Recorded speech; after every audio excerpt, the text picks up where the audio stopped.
All right. So here's our base formation. Red, we already kind of went over that. Tight end, wing right. X and A split to the backside. F is opposite our strength. Obviously quarterback in the middle. We're at gun. We keep our quarterback heels at 4 yards. I think Kenny is heels at 5. I've gone back and forth on that. We don't do a ton of RPOs, so creeping them up a little bit makes we hit the line a little bit quicker. If you are running some RPOs or even run options, creeping them back that extra yard gives you just that half a second longer, which is huge when that, especially a young quarterback's trying to make that read. So, like I said, here's our red formation, and this next play is going to be just our real basic red F power. So just off tackle to the right. Actually, I should have drawn this up, but our B valleys through here, inserts inside the tight end, and our F just gets upfield. So here's this.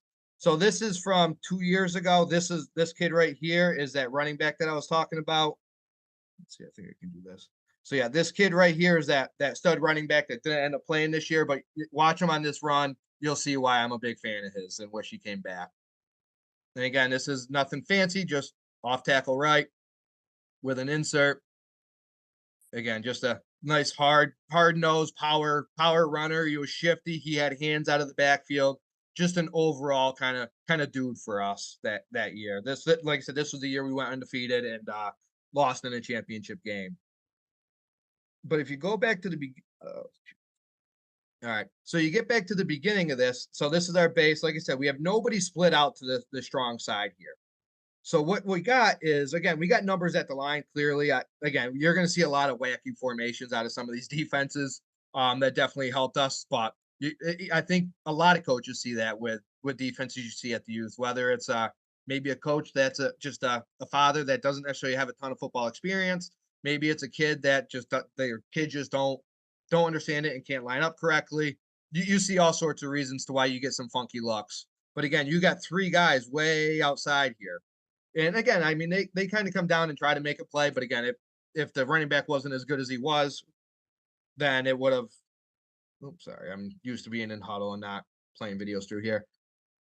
So again, these guys out on the edge here, they're unblocked. If these were solid players, they're crashing down here and they're stopping us at the line of scrimmage. Granted, they're probably going to be in a different front, but again, you're going to see how when they come, these kids just kind of sit back. This kid just kind of is. This is their force player right out here, and he just goes upfield.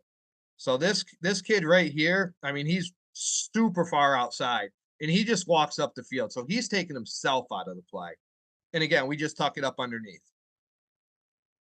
What we do is say these guys were dudes and they were coming up and making plays, and these guys were condensed down, which we see quite a bit when we're in this look without anybody split out over here. These guys usually do tend to collapse down and really shut, especially if we're having success running off tackle.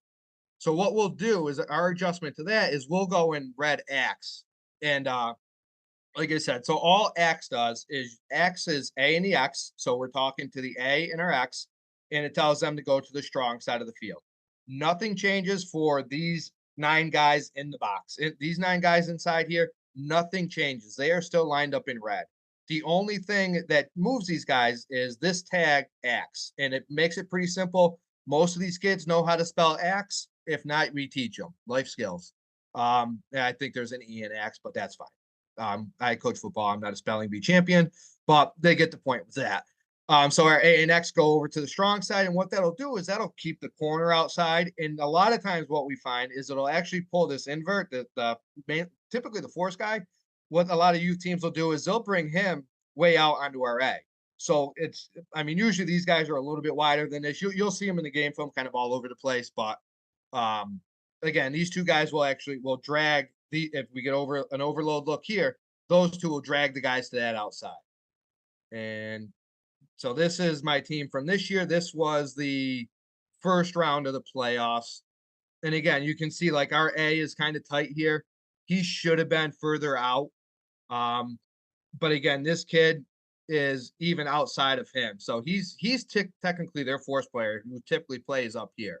But because we went X, this kid got nervous that we were going to throw on him. No, and again, youth kids, they see wide receiver split like that. Their first thought process is, oh, they're going out for passes. So they get outside here because they don't want to get burnt deep. Coach tells them all week long, don't get nobody behind you, don't get burnt deep. We see a lot of man, so that definitely helps. And all we did here is again go and axe, pulled these two guys out. They got their three linebackers, and right now there is nobody outside of our tackle. So we double down with our tackle and our end on this big dude. Oh, actually, there is somebody there. But again, it just down blocks. That kid was kind of big. Um, so again, it just down blocks on the edge here because there's nobody out. So our what we told our Y, our N, is as long as there is nobody outside of you, you're blocking down. And that sealed the edge here. He tries the valley, he tries to insert.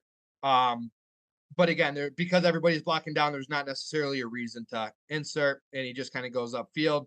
And again, this is that running back that I was telling you about that is just a burner. And I apologize for the film that's kind of shaky. Some of our films a little bit better than others. Unfortunately, when it's youth film, it's kind of what you get.